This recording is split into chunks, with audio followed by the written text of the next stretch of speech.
ఒక్కసారి కొమ్మూరి గోల్డ్ కి కాల్ చేయండి. తాకట్లో ఉన్న మీ బంగారాన్ని విడిపించి మార్కెట్ ప్రైస్ కి వాళ్ళు కొనుక్కుని మిగతా డబ్బులు మీకు ఇచ్చేస్తారు. హాయ్, వెల్కమ్ టు మనం టీవీ. మనం ఉన్నది మన కోసం. ఆస్ట్రేలియాలో దారుణం జరిగింది, ఉగ్ర కుట్ర జరిగింది. సో రీసెంట్గా ఇండియా పైన ఇప్పుడు కట్ చేస్తే మనకి దౌత్యపరంగా మంచి ఫ్రెండ్గా ఉండే ఆస్ట్రేలియా పైన. సో బీచ్లో ఒక్కసారి ఇద్దరు ఉగ్రవాదులు తండ్రి కొడుకులు, వాళ్ళు మళ్ళీ ఇద్దరు ఫ్రెండ్స్ కాదు, తండ్రి కొడుకులే ఫ్రెండ్స్ లాగా నటిస్తూ అక్కడ చేసిన ఘాతుకానికి వీకెండ్ టైంలో వచ్చిన ఎవరైతే పర్యాటకులు ఉంటారో వాళ్ళంతా కూడా పరుగు. దీని వెనకాల ఎవరున్నారు? ఇది ముమ్మాటికి ఐఎస్ పనేనా? సో ఘాతుకం వెనక ఏం జరిగింది? అసలు ఉగ్రదాడికి కారణాలేంటి? యూదులను లక్ష్యంగా చేసుకొని కాల్పులు చేశారా, లేకపోతే దర్యాప్తులు ఎలాంటి కొత్త విషయాలు వెలుగులోకి వస్తున్నాయి? సో ఇవే అంశాలు ఇప్పుడు చాలామందిని వెంటాడుతున్నాయి. నిజంగా యూదులను టార్గెట్ చేసుకొని ఆస్ట్రేలియాలోని బోండీ బీచ్లో ఐఎస్ ఉగ్రవాదులు మారణ హోమానికి పాల్పడ్డారు.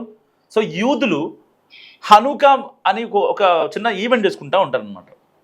సో ఆ వేడుకలను వీళ్ళు టార్గెట్ చేశారు.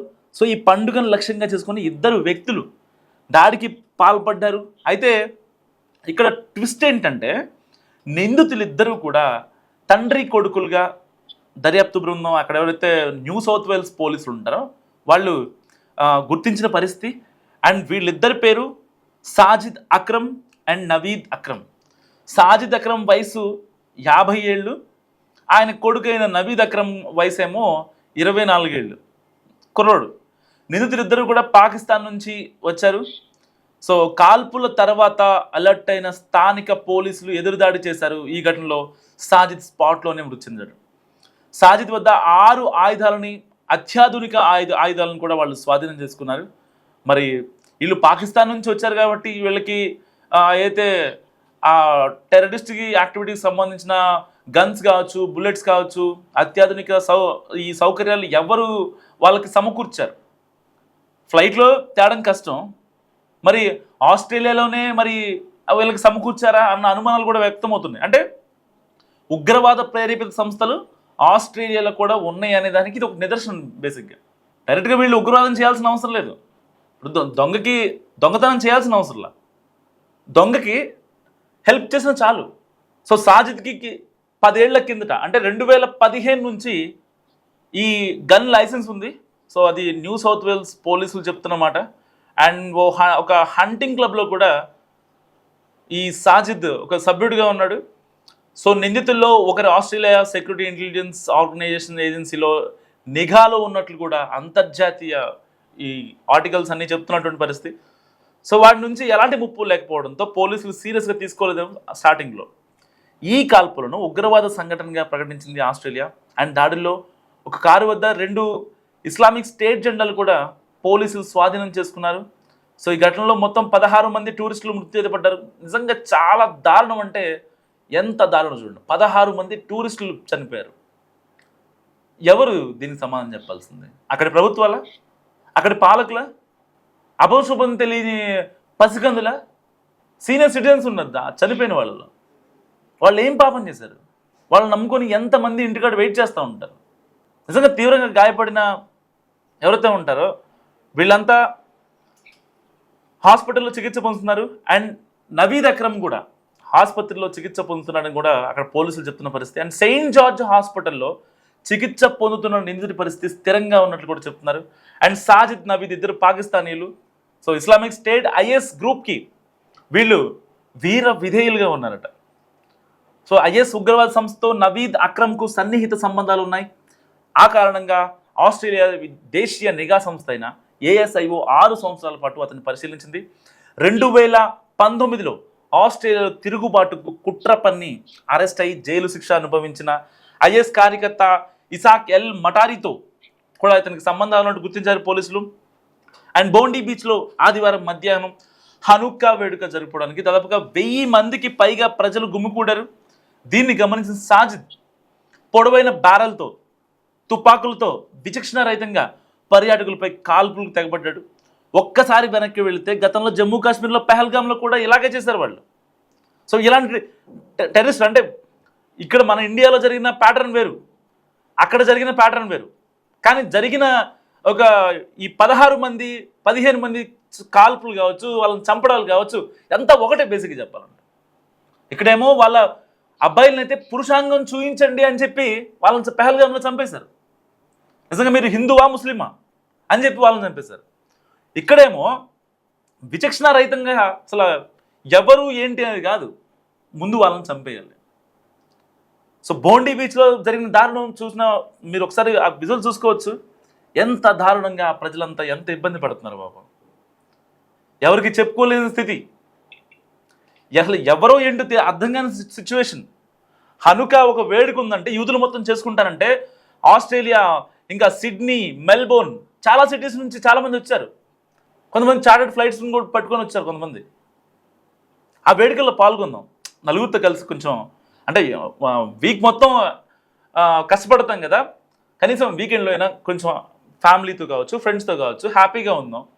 సో చిల్ అవుదాం, వైబ్ సెట్ చేసుకుందాం అనే ఒక మూమెంట్లో వాళ్ళు వచ్చారు. అలాంటి చోటుకి వస్తే ఒక్కసారిగా సిడ్నీ నగరం ఉలిక్కి పడింది.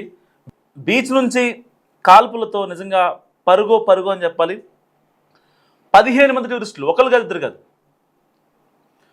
15 మంది టూరిస్టులు చనిపోయారు.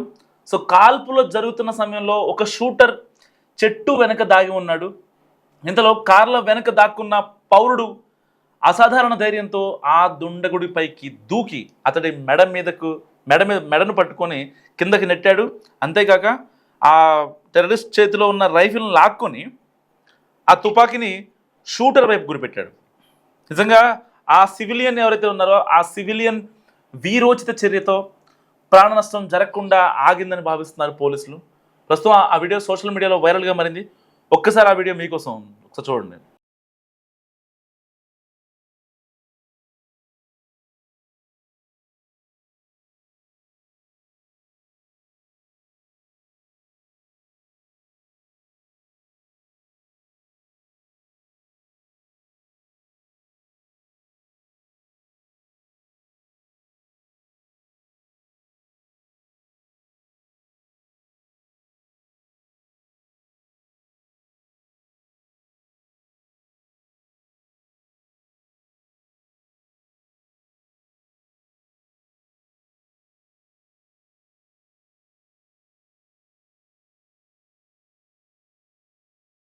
చూశారు కదా, ఆ అబ్బాయి షూటర్ ఏమో, టెర్రరిస్ట్ ఏమో చెట్టు వెనక దాగి ఉన్నాడు.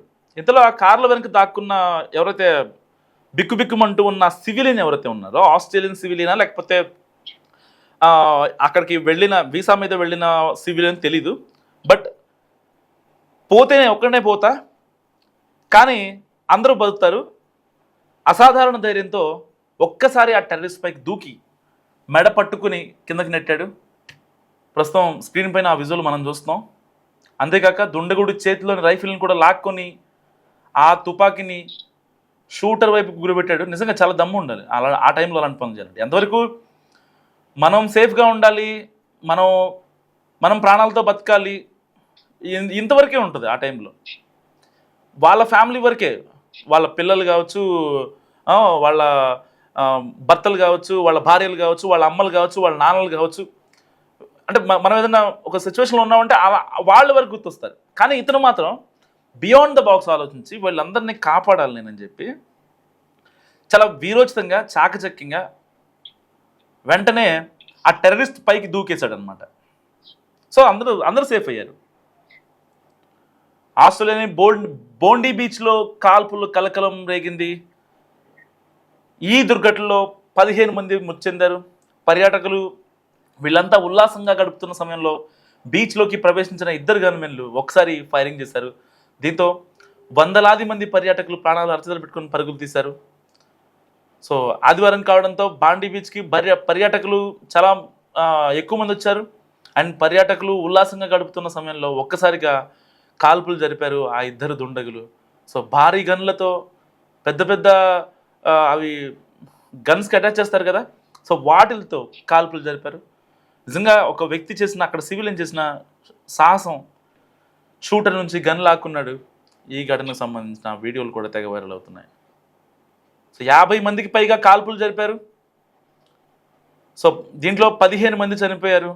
అంటే చాలా తక్కువ టైమే, బేసిక్గా ఎక్కువ టైం ఏం లేదు. ఆదివారం మధ్యాహ్నం కరెక్ట్గా 2 గంటల 17 నిమిషాల ప్రాంతంలో సో ఈ ఘటన జరిగింది. వెంటనే న్యూ సౌత్ వేల్స్ పోలీసులు అలర్ట్ అయ్యారు. వాళ్ళు స్పాట్కి రాగానే ఆ 5-10 నిమిషాల్లోనే దాదాపుగా 50 మంది పైగా కాల్పులు జరిపారు. సో నెక్స్ట్ లెవెల్ అత్యాధునిక గన్లు. ఇప్పుడు ఆ గన్నులు వాళ్ళకి ఎలా వచ్చాయి అక్కడి నుంచి? వాళ్ళు తెచ్చుకున్నారా? తెచ్చుకోవడానికి ఛాన్స్ లేదు. మీరు ఒకవేళ షిప్లో ప్రయాణించిన, ఫ్లైట్లో చేసిన, ఇంకెలా అయినా సరే మీకు ఛాన్స్ లేదు ఆ రెస్క్యూ చేయడానికి, సేఫ్గా రెస్క్యూ చేయడానికి.